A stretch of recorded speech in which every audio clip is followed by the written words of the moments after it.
Hello मेरे प्यारे बच्चों, क्या हाल चाल। बढ़िया साहब। उम्मीद है मेरे प्यारे रसगुल्ले एकदम मजे में होंगे और तैयारी भी एकदम बढ़िया तरीके से चल रही होगी। प्यारे बच्चों, आज के इस वीडियो में हम बायोलॉजी में संपूर्ण किताब से 75 मोस्ट इंपॉर्टेंट क्वेश्चन को देखने वाले हैं। अगर आपने इन 75 क्वेश्चन को तैयार कर लिया रसगुल्लों, तो कहीं ना कहीं आपके 70 में से 60 प्लस नंबर तो श्योर हैं। कोई नहीं रोक सकता बबुआ, याद रखिएगा। क्योंकि अगर हम बात करें तो बायोलॉजी के अंदर एकदम फिक्स होते हैं क्वेश्चन, हर साल रिपीट होना है।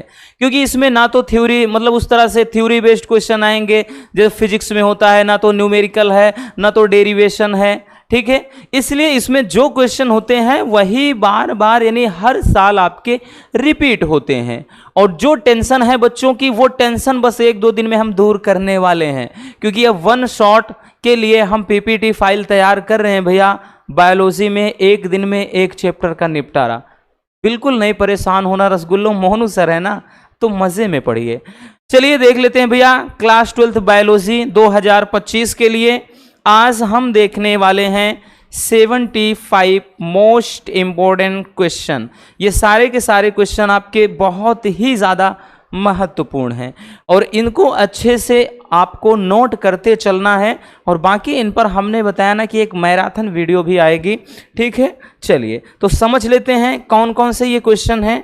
आपको तैयार करते चलना है थोड़ा थोड़ा करके ही। भले आप भी किसी भी ऑफलाइन कोचिंग में पढ़ रहे हैं, स्कूल में जा रहे हैं, आपके पास कोई बुक है, क्वेश्चन बैंक है, तो उसमें टिक कर लीजिएगा हाँ कि ये क्वेश्चन इंपॉर्टेंट हैं। और टिक ही नहीं करना है, आपको कॉपी में लिख कर रख लेना है। ठीक, ताकि एग्जाम के दिनों में बताया ना भैया कि यही रामबाण साबित होते हैं। चलिए देखते हैं बच्चों, क्योंकि सब कुछ आपको अपने से करना है भाई, किसी के भरोसे नहीं, अपने आप। क्योंकि कहते हैं ना कि आप ही वो योद्धा हो जो कुछ भी कर सकते हो।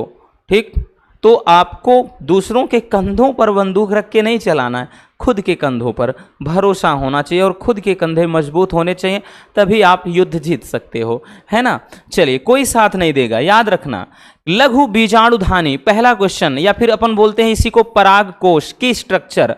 ठीक, और ये क्वेश्चन हालांकि 3 नंबर में आता है। तो देखिए यहाँ 3 नंबर, 4 नंबर, 1 नंबर, 2 नंबर, सब 5 नंबर, हर एक टाइप की क्वेश्चन है, याद रखना। ठीक है, लेकिन हाँ इतना है जरूर बताएंगे कि कौन सबसे ज्यादा इंपॉर्टेंट है। ठीक है, पहला टॉपिक हो जाता है तो भैया इसको तो हम मोस्ट इंपॉर्टेंट की श्रेणी में रखेंगे बच्चों। ठीक है, कि लघु बीजाणुधानी अर्थात पराग कोश की। तो पराग कोश की संरचना ना करके डायरेक्टली लघु बीजाणुधानी ज्यादा पूछता है। ठीक, नेक्स्ट है कि लघु बीजाणु जनन क्या है। तो लघु बीजाणु जनन की प्रक्रिया, ये भी मोस्ट इंपॉर्टेंट है बच्चा। ठीक है, अगला बात करें तो पराग कण की स्ट्रक्चर है, ये भी इंपॉर्टेंट है, मोस्ट इंपॉर्टेंट नहीं बट इंपॉर्टेंट है। पराग कण की संरचना, ठीक है, कि मतलब किस तरह से परागकण होती है, इसमें अंताचोल बाह्यचोल, मतलब ये 2 पार्ट होते हैं। हालांकि जब सब बताएंगे तो अच्छे से समझ में आ जाएगा। अगला है बच्चों कि गुरु बीजाणुधानी, या फिर जिसको बीजांड बोलते हैं। देखिए इसमें निषेचन पूर्व घटनाएं हैं, निषेचन बाद की घटनाएं हैं। ठीक है, तो गुरु बीजाणुधानी की संरचना ये भी मोस्ट इंपॉर्टेंट है भैया। लघु बीजाणुधानी और गुरु बीजाणुधानी दोनों काफी इंपॉर्टेंट है। ठीक है, या फिर बीजांड हम इसी को बोलते हैं, बीजांड की स्ट्रक्चर। आई बात समझ में? समझ में आया बबुआ? चलिए स्क्रीनशॉट करते चलिएगा भाई। हो गया ना बच्चों? चलिए आगे देखते हैं अगला क्वेश्चन, क्वेश्चन नंबर 5, भ्रूण पोष। भ्रूण पोष की पूरी संरचना या भ्रूण पोष का देगा भैया, भ्रूण पोष पर टिप्पणी लिखिए या फिर इसका महत्व लिखिए, ऐसे करके क्वेश्चन बन सकता है। असंग जनन पर संक्षिप्त टिप्पणी लिखिए, काफी ज्यादा पूछा जाता है। अनिषेक फलन किसे कहा जाता है?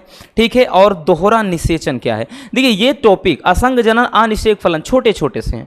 असंग जनन, ठीक है ना, यानी बिना लैंगिक जनन के जैसे होता है, अगर पौधा तैयार हो रहा है वो चीज। अनिषेक फलन यानी बिना निषेचन के ही फल का निर्माण हो जा रहा है। तो ये बस 1-1, 2-2 लाइन वाली परिभाषाएं हैं। हम बोल रहे हैं ना कि जब इसका वन शॉट आएगा तो हर एक टॉपिक करवाएंगे, बस 1-2 दिन के अंदर आएगा। आप ज़्यादा इंतजार नहीं करवाएंगे, हमको भी मालूम है कि समय अब ज़्यादा नहीं है। ठीक है, दोहरा निषेचन रसगुल्लों मोस्ट इंपॉर्टेंट है। दोहरा निषेचन या फिर इसी को बोलेगा द्विनिषेचन, काफ़ी ज़्यादा पूछा जाने वाला टॉपिक है भैया। आप किसी भी, देखिए अगर आपको यकीन ना होना बच्चों, आप प्रीवियस ईयर के पिछले 4 से 5 साल का क्वेश्चन पेपर उठाओ भाई कोई ऐसा पेपर नहीं, मतलब कोई ऐसा साल नहीं जाएगा जब ये ना पूछे गए हों, तो इतने ज़्यादा इंपॉर्टेंट है। ठीक है भाई, विगत हमने 5 से 7 साल के क्वेश्चन पेपर को ध्यान में रखते ही भाई ये क्वेश्चन तैयार किया है। ठीक है ना, चलिए तो स्क्रीनशॉट इसको कर लिया। चलिए आगे देखते हैं क्वेश्चन नंबर 9। क्वेश्चन नंबर 9 जो है बहुभ्रूणता पर बोलेगा, संक्षिप्त टिप्पणी लिखिएगा। बहुभ्रूणता क्या होता है? ठीक है, अगला है परागण। परागण क्या होता है? तो ये भी मोस्ट इंपॉर्टेंट है भैया, परागण। अब देखिए परागण में कई तरह के बन जाते हैं आपके। भाई परागण के अंतर्गत बात करें तो बच्चों यहां पर परागण में आपका जैसे स्वपरागण अलग से पूछ लिया, ठीक है, या फिर इसमें पूछ लिया कि भैया पर परागण के बारे में पूछ लिया, या फिर बच्चों अब यहां पे स्वपरागण के लाभ या हानि पूछ सकता है। ठीक, पर परागण से लाभ या हानि, तो इसमें सारे क्वेश्चन हम इन्वॉल्व करेंगे। तो यहां पर परागण से मतलब यही है कि परागण क्या है, कितने प्रकार का होता है, और जैसे पूछ सकता है कि स्वपरागण पर परागण में अंतर भी पूछ सकता है, स्वपरागण से के लाभ क्या है यह भी पूछ सकता है, या फिर पर परागण से लाभ या हानि क्या है यह भी पूछ सकता है। मतलब कई क्वेश्चन बनते हैं। ठीक है ना, चलिए भैया आगे देखते हैं। अगला है कि एक बीजपत्री भ्रूण का विकास कैसे होता है। तो बच्चों ये क्वेश्चन अक्सर आपके या तो 3 नंबर में पूछता है या पूरे 5 नंबर का आता है। तो मोस्ट इंपॉर्टेंट टॉपिक है रसगुल्लों। ठीक है ना, मोस्ट इंपॉर्टेंट है एक बीजपत्री भ्रूण का विकास, और दूसरा है आपका द्विबीजपत्री भ्रूण का विकास। देखिए पहला वाला जो चैप्टर है ना बच्चों, थोड़ा डिफिकल्ट है। डिफिकल्ट इसलिए है कि इसमें स्ट्रक्चर थोड़ा डिफिकल्ट है इसलिए, बाकी इसके बाद हर एक चैप्टर बायोलॉजी में एकदम मजे वाला है। और एक और बीच में आ जाता है आपका क्या कहते हैं आनुवांशिकता वाला, जो आणविक आधार वाला चैप्टर, वो वाला थोड़ा डिफिकल्ट। बाकी बायोलॉजी में सब एकदम लाजवाब चैप्टर हैं, तो इसीलिए इसमें पहले चैप्टर में ज़्यादा टॉपिक हैं। अभी ये पहले चैप्टर का ही समझिए चल रहा है। ठीक है ना, तो एक बीजपत्री भ्रूण का विकास कैसे होता है, द्विबीजपत्री भ्रूण का विकास कैसे होता है, तो ये दोनों काफी ज्यादा इंपॉर्टेंट है। तो चलिए इनको भी स्क्रीनशॉट कर लीजिए। हो गया ना बबुआ, चलिए आगे चलते हैं भाई। अगला क्वेश्चन है, अब आप जाएंगे हम सेकंड में। ठीक है, यानी सेकंड चैप्टर, शुक्राणु जनन की प्रक्रिया। This is the very very important topics भैया, मोस्ट इंपॉर्टेंट तो कह लें, उससे आगे भी ज्यादा इंपॉर्टेंट है ये। शुक्राणु जनन या शुक्र जनन बोलेगा। शुक्राणु जनन क्या है, शुक्राणु जनन की प्रक्रिया को समझाइए। तो इसमें आपका पहला चरण, दूसरा चरण, तृतीय चरण, ये 3 अवस्था होती है ना भैया। इसमें क्या कहते हैं, वृद्धि अवस्था, गुणन अवस्था, परिपक्वन अवस्था, तो ये अवस्थाओं को समझाना है। ठीक है, या फिर दूसरा है अंडाणु जनन। तो भैया किसी में अगर शुक्राणु जनन दे दिया है तो किसी में अंडाणु जनन देगा। और दोनों टॉपिक ये अगर हम बात करें तो ये 3 नंबर वाले टॉपिक हैं बच्चों, लेकिन काफी इंपॉर्टेंट है। नेक्स्ट है मेंस्ट्रुअल साइकिल।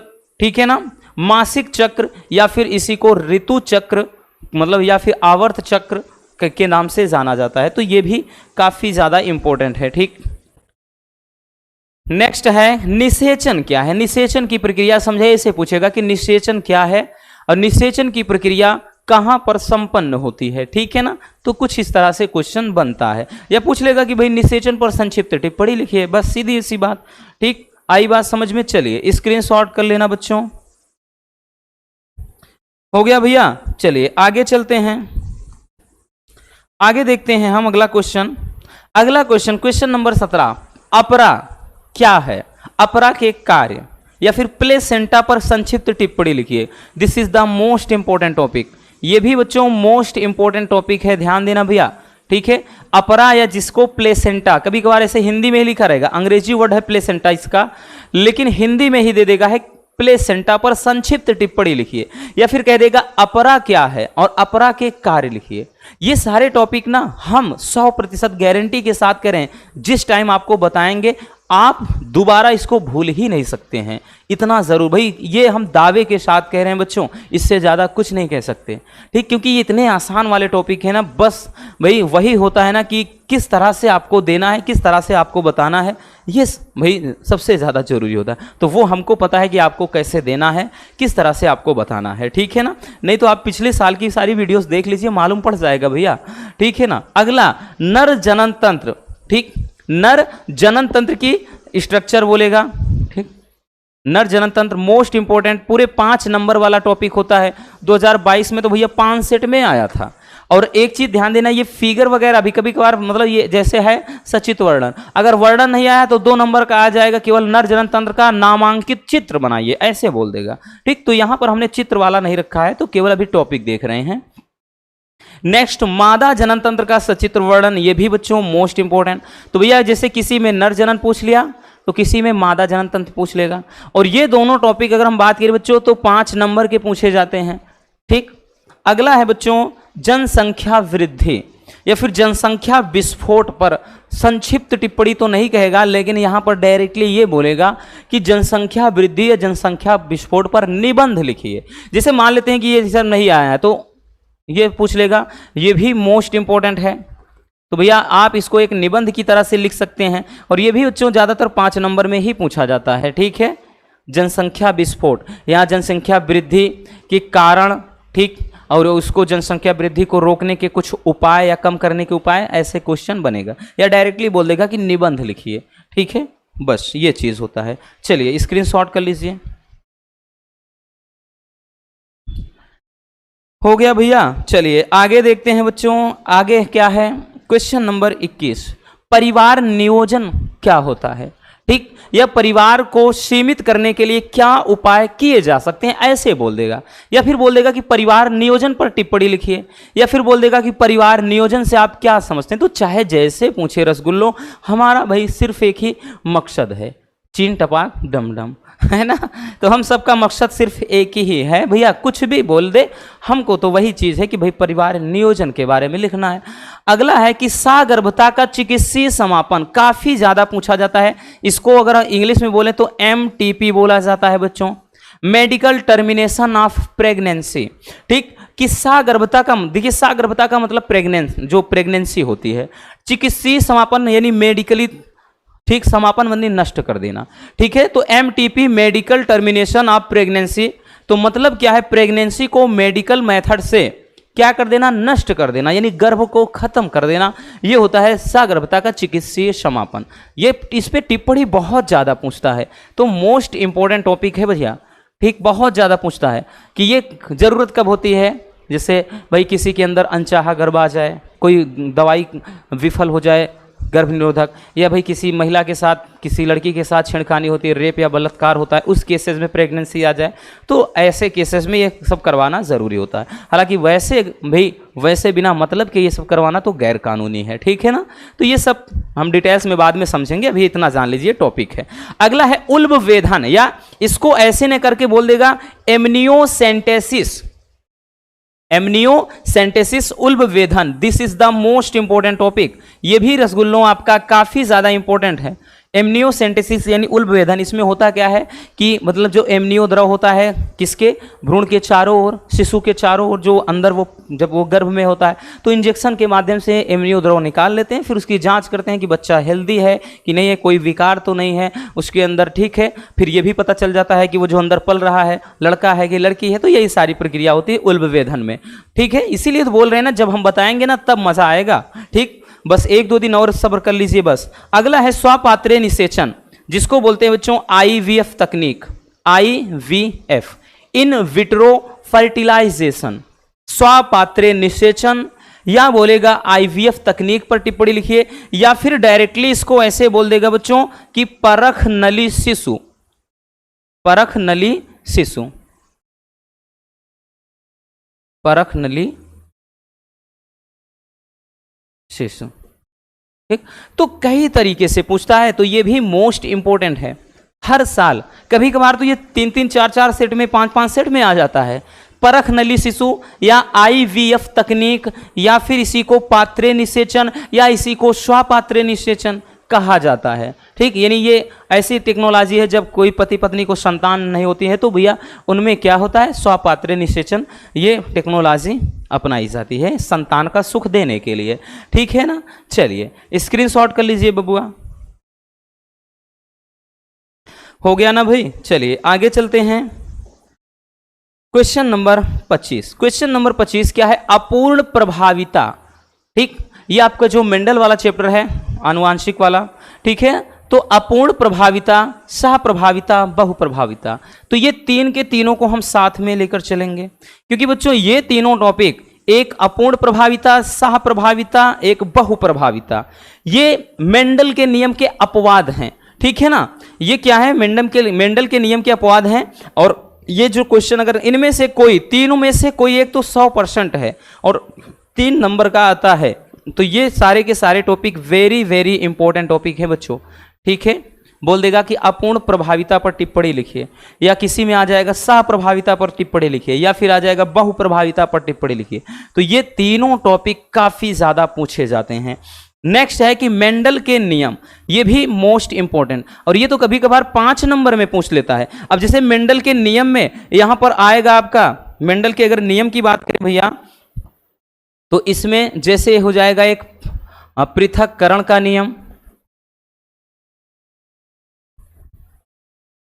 उसके बाद एक हो जाएगा विसंयोजन का नियम, या मेंडल की प्रभाविता का नियम, ऐसे पूछ लेगा तो ज्यादातर यही होता है, ठीक। और ये टॉपिक अगर ये दोनों मिलाकर पूछता है तो ये 5 नंबर का आएगा, ठीक। और ये भी काफी ज्यादा इंपॉर्टेंट है, ठीक है ना, काफी ज्यादा इंपॉर्टेंट है। आई बात समझ में आया भैया? चलिए स्क्रीनशॉट कर लीजिए। हो गया ना रसगुल्लों? चलिए आगे देखते हैं। आगे देखते हैं कि 29 नंबर जो क्वेश्चन है कि मनुष्य में लिंग निर्धारण, ठीक, सेक्स डिटर्मिनेशन इन ह्यूमन। तो भैया मनुष्य में लिंग का निर्धारण कैसे होता है? अब इसके बारे में जितना कुछ कहा जाए कम है, इतना ज़्यादा इंपॉर्टेंट ये टॉपिक है भैया कि लिंग निर्धारण मनुष्यों में कैसे होता है। इसके अलावा भी पूछा जाता है कि मधुमक्खी में लिंग निर्धारण कैसे होता है, इसमें भी ये भी मोस्ट इंपॉर्टेंट है। और ये सारे ध्यान देना बच्चों, ये अक्सर ज़्यादातर 3 नंबर में पूछे जाते हैं कि मनुष्य में लिंग निर्धारण की प्रक्रिया को समझाइए, आरेख सहित पूरा बनाना होता है, या पूछ लेगा कि मधुमक्खी में लिंग निर्धारण कैसे होता है। अब इसके अलावा एक लिंग निर्धारण में एक पक्षियों में भी पूछ लेता है, तो याद रखना, उसको भी थोड़ा समझ लीजिए कि पक्षी में भी लिंग निर्धारण कभी कभार पूछ लेता है।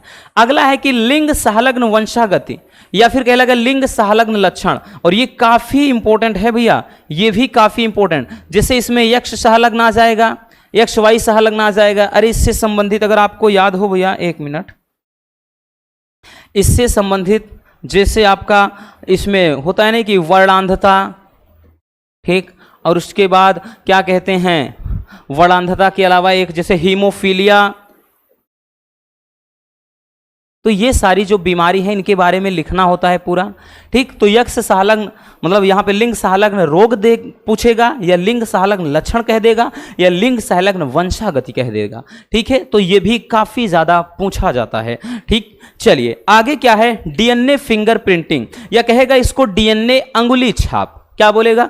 डीएनए अंगुली छाप, फिंगर प्रिंटिंग बोले तो अंगुली छाप, ठीक है। तो ये भी मोस्ट इंपॉर्टेंट टॉपिक आपका बन जाता है, ठीक। तो ये भी आपके क्या हैं, काफी इंपॉर्टेंट वाले टॉपिक हैं।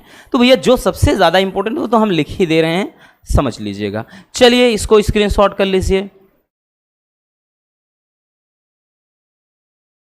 हो गया बबुआ? चलिए अब देखते हैं आगे। Question number 33। क्वेश्चन नंबर 33 है भैया कि मनुष्य में गुणसूत्री विकार में या मनुष्य में गुणसूत्री अनियमितता, तो ये भी बहुत ज़्यादा पूछा जाता है, ठीक है, बहुत ज़्यादा। जैसे इसमें कुछ बीमारियां हैं, जैसे डाउन सिंड्रोम, भाई आप सबको पता होगा कि कितना ज़्यादा इंपॉर्टेंट है ये डाउन सिंड्रोम। उसके बाद जैसे हो गया तो टर्नर सिंड्रोम, तो यहाँ से बहुविकल्पी भी बनता है और 100% गारंटी के साथ कर रहे हैं, हर साल पूछता है ये टर्नर सिंड्रोम। अगर ना यकीन हो तो पेपर उठा के देख लीजिए किसी भी साल का। और एक होता है आपका जैसे क्लाइनफेल्टर सिंड्रोम। ये 3 सिंड्रोम बहुत ज़्यादा इंपॉर्टेंट हैं। क्लाइनफेल्टर सिंड्रोम, तो इसमें तो कभी कभार तो अलग बोल देगा। अलग का मतलब ऐसे कह देगा, जैसे हमने बताया ना भी कि बोल देगा कि मनुष्य में गुणसूत्री विकार की व्याख्या करिए, या फिर बोल देगा कि भैया जैसे एकाधी सूत्रता पे आधारित किसी रोग के बारे में लिखिए। एकाधी सूत्रता, जब एक गुणसूत्र अधिक हो जाए तब वो हो जाता है डाउन सिंड्रोम। जब फिर उसके बाद एक होता है आपका एकाधी सूत्रता, फिर एकल सूत्रता। उसमें क्या होता है, जब एक गुणसूत्र कम हो जाए तो वो टर्नर सिंड्रोम हो जाता है। ठीक है ना। तो इस तरह से इसमें क्वेश्चन कई तरीके से पूछता है। बोल देगा कि गुणसूत्रीय विकार या गुणसूत्रीय दोष के बारे में लिखिए, या फिर डायरेक्टली इसे बोल देगा टर्नर सिंड्रोम पर संक्षिप्त टिप्पणी लिखिए तथा इससे रोगी के उत्पन्न लक्षण लिखिए। तो याद रखना, इसमें ये जो टॉपिक है आपका, बोले तो ये मनुष्य में गुणसूत्रीय विकार, ये मोस्ट इंपॉर्टेंट वाले टॉपिक हैं। ठीक, मोस्ट इंपॉर्टेंट वाले हैं। और ये कोई भी एक आया तो 3 ही नंबर में, क्योंकि बायोलॉजी में भी सबसे ज्यादा 3 नंबर वाले क्वेश्चन। ठीक है ना। बायोलॉजी में भी सबसे ज़्यादा 3 नंबर वाले, यानी 70 में से यूँ समझिए आपका 30 से मतलब 35-36 नंबर 3 नंबर वाला ही रहेगा। ठीक है ना। 12 या 36 में भी 36 नंबर का होता है। ठीक। मानव जीनोम परियोजना, या इसको एक महापरियोजना के नाम से जाना जाता है, ये लॉन्ग में पूछा जाता है। तो मानव जीनोम परियोजना पर बोल देगा टिप्पणी लिखने के लिए, ये भी इंपॉर्टेंट है। अगला है आनुवांशिक कूट तथा इसकी विशेषताएं, तो भैया ये तो मोस्ट इंपॉर्टेंट है। ठीक, फालतू वाले नहीं लिखा है बच्चों, वही लिखा है जो ठोस हो, एकदम आने के 100% चांसेस हों। ठीक। नेक्स्ट, अनुलेखन क्या है, तो अनुलेखन भी ये भी पूछा जाता है। हाँ, उतना ज़्यादा नहीं पूछता है लेकिन है इंपॉर्टेंट। ठीक, चलिए इसको भी स्क्रीनशॉट कर लीजिए। हो गया ना। चलिए आगे चलते हैं। क्वेश्चन नंबर 37, डीएनए की संरचना हेतु वाटसन तथा क्रिक सिद्धांत। वाटसन तथा क्रिक सिद्धांत, तो बबुआ ये मोस्ट इंपॉर्टेंट है और ये 5 नंबर में पूछा जाता है। पिछले साल तो 5 नंबर में आया था एक सेट में, नहीं तो अक्सर ये 3 नंबर वाला टॉपिक है। डीएनए की द्विकुंडलित संरचना हेतु ऐसे बोलेगा कि वाटसन तथा क्रिक सिद्धांत लिखिए। अगला, जीवन की उत्पत्ति हेतु big bang theory, big bang परिकल्पना, ये हालांकि शॉर्ट में पूछा जाता है 1-2 नंबर वाले टॉपिक में, लेकिन है इंपॉर्टेंट। ठीक है ना। 39 नंबर पे है जैव विकास संबंधी मिलर का प्रयोग। तो बच्चों यहाँ पर भैया जो मिलर का प्रयोग है पिछले साल भी, क्योंकि विकास वाला चैप्टर नया जुड़ा है, उसके पहले अगर हम बात करें तो ये था नहीं, तो इसलिए इसमें भी कुछ टॉपिक ऐसे हैं जो बहुत ज़्यादा इंपॉर्टेंट हैं। तो ये वाला जैसे इसमें एक टॉपिक मिलर का प्रयोग मोस्ट इंपॉर्टेंट है। ठीक है। हालांकि सब प्रीवियस ईयर में करवाया है, अब की बार नहीं करवाया है, तो इसीलिए बोल रहे हैं ना 1 शॉट में निपटाएंगे, डोंट वरी। नेक्स्ट, अवशेषी अंग तथा अवशेषी अंग का उल्लेख करना है, ये भी इंपॉर्टेंट है अवशेषी अंग के बारे में। ठीक है ना, कि अवशेषी अंग किसे कहते हैं। चलिए स्क्रीनशॉट कर लीजिए। हो गया। आगे चलते हैं। आगे क्या है भैया, 41 नंबर, लैमार्कवाद तथा डार्विनवाद। देखिए लैमार्कवाद तथा डार्विनवाद की यहां पे तुलना पूछता है,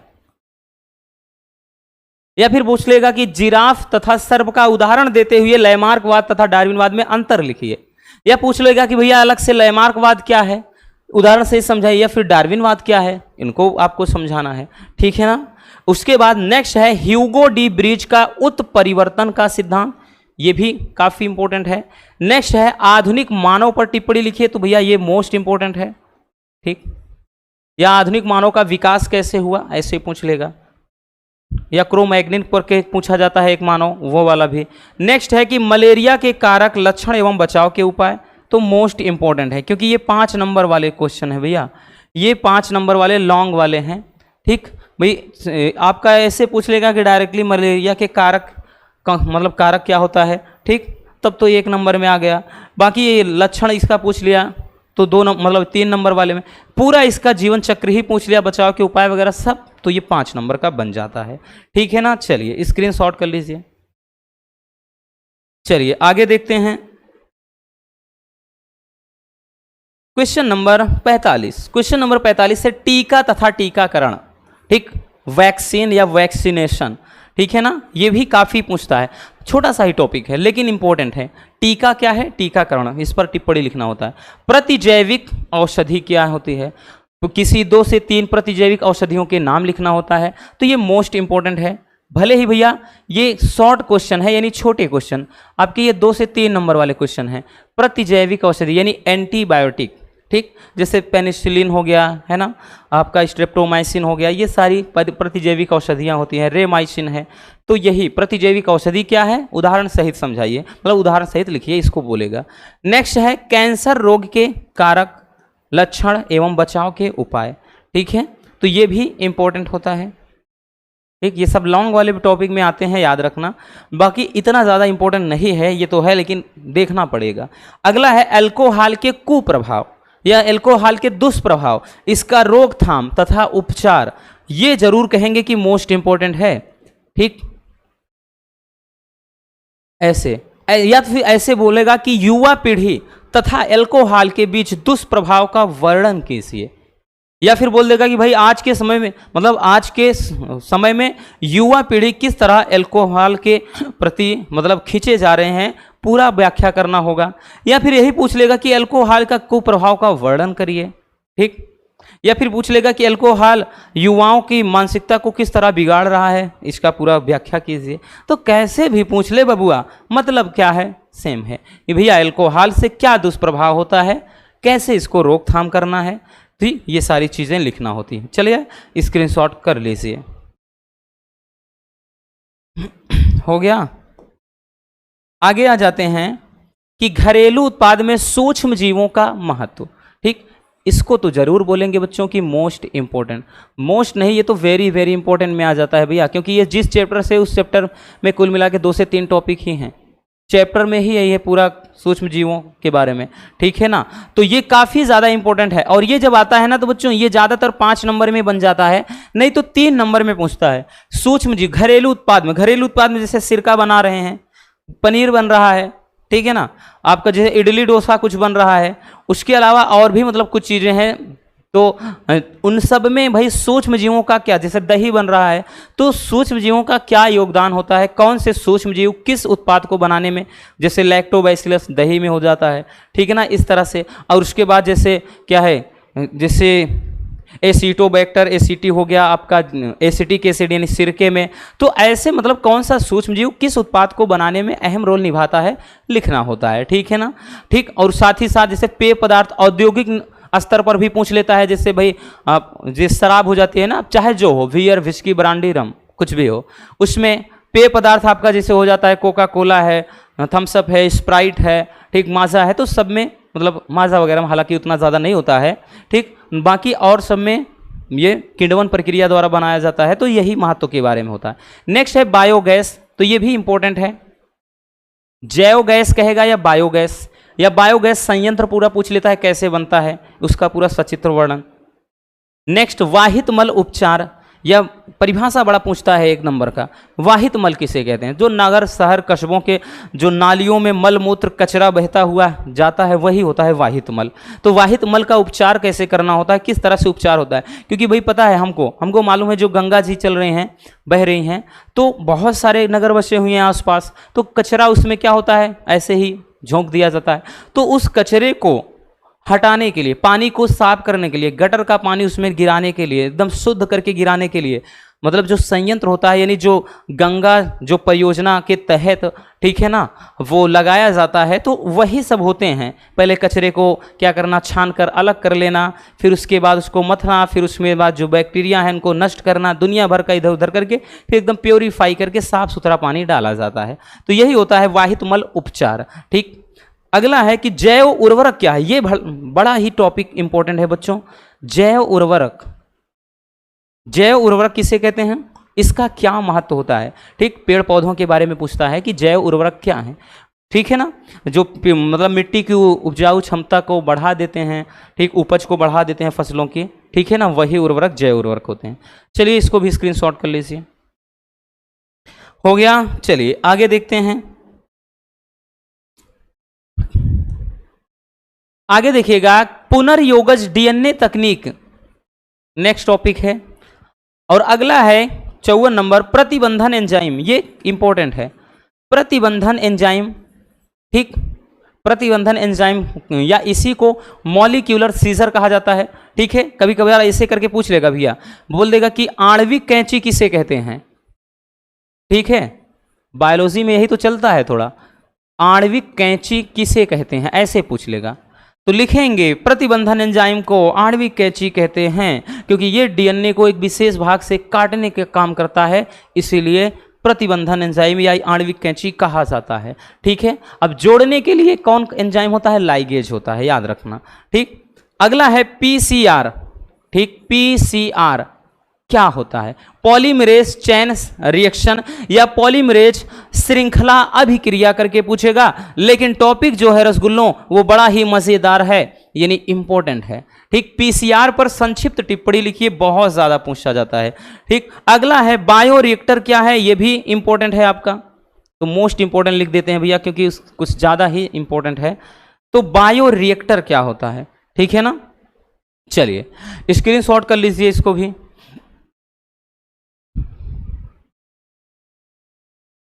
हो गया, चलिए चलते हैं आगे।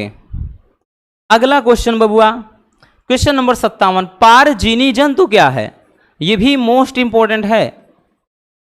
ठीक, पारजीनी या हिंदी में ही, अंग्रेजी में ट्रांसजेनिक बोलते हैं तो हिंदी में इसे लिख देगा।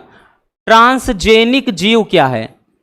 ट्रांसजेनिक जीव पूछ लेगा किसे कहते हैं, तो याद रखना, चाहे पारजीनी जंतु कहिए या ट्रांसजेनिक जीव कहिए। अगला मानव इंसुलिन क्या है और इसका क्या महत्व होता है? ये भी पूछा जाता है काफी। नेक्स्ट समष्टि क्या है बच्चों, और इसके विभिन्न लक्षण या गुण कह लें, तो ये आपका 5 नंबर का टॉपिक है और मोस्ट इंपॉर्टेंट है आपके पारिस्थितिक तंत्र वाले चैप्टर से। ठीक है ना, जो नया चैप्टर जुड़ा हुआ है। नेक्स्ट सहोपकारिता किसे कहते हैं? तो ये तो हम वेरी वेरी इंपॉर्टेंट कहेंगे, क्योंकि ये तो हर साल अपना भाई दबदबा बनाए रखते हैं और ये 3 नंबर में पूछा जाता है। सहोपकारिता, उसके बाद इसमें सहभोजिता एक है, परजीविता, सब इंपॉर्टेंट है। पहले इतना स्क्रीनशॉट कर लीजिए। हो गया ना, चलिए आगे चलते हैं। क्वेश्चन नंबर 61, इसमें क्या है? सहभोजिता, अभी हमने बताया ना, एक सहभोजिता और दूसरा मतलब तीसरा परजीविता। याद रखना, ये 3 बड़े ही लाजवाब हैं। ठीक है ना, यूं समझिए कि भाई कोई क्या है, टेम्पो है, उसके 3 चक्के ये हैं, एक सहोपकारिता, सहभोजिता, परजीविता। ये टॉपिक बड़े ही ज़्यादा इंपॉर्टेंट है और 3 नंबर में पूछे जाते हैं, इतना समझ लेना। ठीक, इन पे टिप्पणी आएगा। नेक्स्ट पारिस्थितिक तंत्र क्या है और इसके घटक, यानी जैविक घटक, अजैविक घटक। ठीक है, तो पारिस्थितिक तंत्र ये भी बच्चों अगर आएगा तो 5 नंबर वाला ये सब टॉपिक हैं, आएंगे तो 5, नहीं तो आएगा ही नहीं। ठीक, नेक्स्ट श्रृंखला, मतलब खाद्य श्रृंखला क्या है? ये भी इंपॉर्टेंट है आपका, खाद्य श्रृंखला। और इसी से एक संबंधित और पूछा जाता है भैया, एक और पूछता है खाद्य जाल, इस तरह से खाद्य जाल, खाद्य श्रृंखला। ठीक है ना, चलिए स्क्रीनशॉट कर लीजिए। चलिए आगे देखते हैं। अगला है 65 नंबर पे है, पारिस्थितिक पिरामिड क्या है? ये भी काफ़ी इंपॉर्टेंट है। नेक्स्ट पारिस्थितिकी तंत्र में ऊर्जा प्रवाह के बारे में लिखना है, ये भी काफ़ी पूछा जाता है। नेक्स्ट है कि उत्पादक, उपभोक्ता, अपघटक, मांसाहारी, सबके बारे में हमने सबको एक साथ रख दिया है। यानी उत्पादक क्या है, संक्षिप्त टिप्पणी लिखिए, अलग से पूछ लेगा। उपभोक्ता पर टिप्पणी लिखिए, या फिर अपघटक पर टिप्पणी लिखिए, या फिर मांसाहारी जीव पर टिप्पणी लिखिए। तो सबके सब मोस्ट इंपॉर्टेंट हैं, हमने एक ही फ्रेम में सबको निपटा दिया है। ठीक है, और ये अक्सर आएंगे बच्चों, तो ये आपके 3 नंबर में ज़्यादातर पूछे जाते हैं। ठीक, इतना याद रखना। अगला है कि तप्त स्थल, जिसको बोला जाता है hot spot, hot spot, mobile वाला हॉट स्पॉट नहीं, ठीक है ना, तप्त स्थल। ठीक, ऐसे स्थल होते हैं जहाँ की जैव विविधता थोड़ा संकट में होती है वहाँ की, ठीक, वो होते हैं हॉट स्पॉट। तो ये भी मोस्ट इंपॉर्टेंट है। ठीक, हॉट स्पॉट। चलिए स्क्रीनशॉट कर लीजिए। हो गया, चलिए आगे देखते हैं। नेक्स्ट है रेड डाटा बुक, बड़ा ही प्यारा सा टॉपिक है भैया, ये तो मोस्ट इंपॉर्टेंट आपका टॉपिक होता है। रेड डाटा बुक क्या है?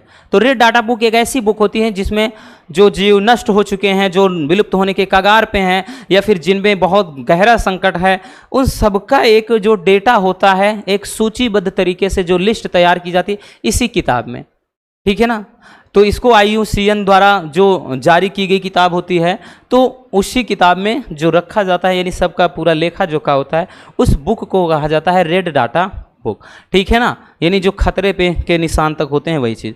अगला है कि वन्य जीवों का संरक्षण कैसे किया जा सकता है, यह भी काफी इंपॉर्टेंट है। यह बोलेगा कि वन्य जीवों का संरक्षण करने के लिए सरकार को क्या कदम उठाने चाहिए, तो काफी इंपॉर्टेंट है, हर साल पूछता है, ठीक, कि वही जिस तरह से जैव संपदा या फिर कह लें कि वन्य जीवों का हम बात कर लें कि उनका पतन हो रहा है ना, इस हिसाब से बहुत ज़्यादा जरूरी भी हो गया।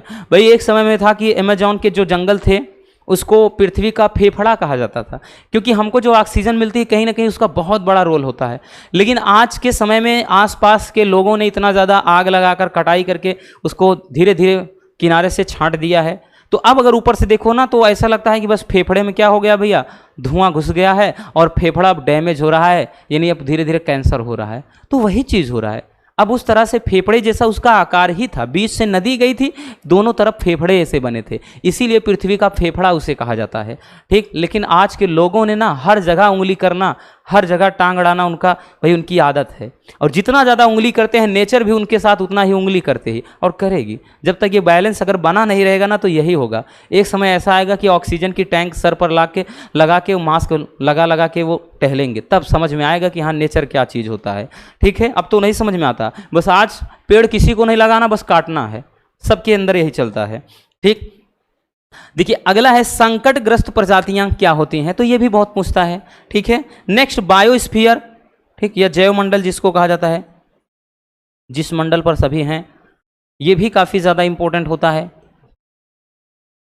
ठीक है, बायोस्फीयर या जैव मंडल। चलिए इतना भी स्क्रीनशॉट कर लीजिए, हो गया ना रसगुल्लों। चलिए आगे चलते हैं, क्वेश्चन नंबर 73, स्वास्थानीय संरक्षण और बह्यस्थानीय या उत्स्थानीय संरक्षण में अंतर लिखिएगा। ये अंतर पूछता है, मोस्ट इंपॉर्टेंट है बच्चों, 3 नंबर में पूछता है, या फिर ऐसे पूछ लेगा कि जैव विविधता को संरक्षित करने के लिए क्या उपाय किए जा सकते हैं। तो इसके लिए 2 उपाय होते हैं, एक स्वास्थानीय यानी जहां पर उनका जन्म हुआ या जहां पर वो पैदा हुए, ठीक है ना, जहां पर उनकी उत्पत्ति हुई वहीं पर उनको अच्छी तरह से चारों तरफ से मतलब ऐसा एरिया बना दिया जाए कि बाहर का कोई उन हस्तक्षेप ना कर सके, तो वो स्वास्थानीय होता है, यानी जब उनके निवास स्थान पे ही जीवों को सुरक्षित रख दें। और दूसरा होता है बह्यस्थानीय या उत्स्थानीय, यानी उनके निवास स्थान से, उनके उत्पत्ति स्थान से उठाकर कहीं अदर जगह मतलब क्या कर दें, उसको शिफ्ट कर दें, तो वो उत्स्थानीय या बह्यस्थानीय होता है, ठीक है। अगला है कि जैव विविधता तथा इसका संरक्षण, कि जैव विविधता क्या है, जैव विविधता का संरक्षण कैसे किया जा सकता है, ठीक है, ये भी काफी इंपॉर्टेंट, और ये सब 5 नंबर वाले टॉपिक होते हैं भैया। अगला है कि जैव विविधता के क्षति के प्रमुख कारण, तो ये भी मोस्ट इंपॉर्टेंट है, और ये बच्चों जो टॉपिक है ना, ये 3 नंबर का टॉपिक पूछा जाता है कि जैव विविधता की क्षति के कारण क्या, आज के समय में जो जैव विविधता इतनी तेजी से प्रभावित हो रही, इसका क्या कारण होता है। चलिए इसको भी स्क्रीनशॉट कर लीजिए।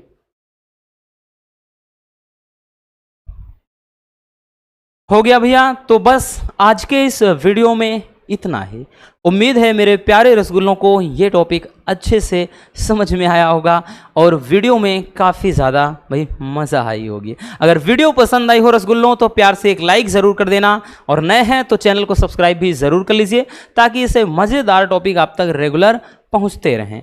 Love you, bye bye, take care. और हाँ, एक प्यारा सा कमेंट बॉक्स में छोड़ दीजिएगा। बाकी परेशान ना रहो बच्चों, हमने बोल दिया ना कि बस 2 से 3 दिन के अंदर ही हम जब वो जो 1 शॉट वाला क्या कहते हैं ना कि प्लानिंग होए वो हो जाए, ठीक, उसके बाद तो भैया एक चैप्टर में पूरा मतलब एक वीडियो में एक चैप्टर फिनिश, भले 2 घंटे की वीडियो बन जाए, 3 घंटे की बन जाए, लेकिन निपटारा तो करेंगे ही, ठीक है ना। चलिए मिलते हैं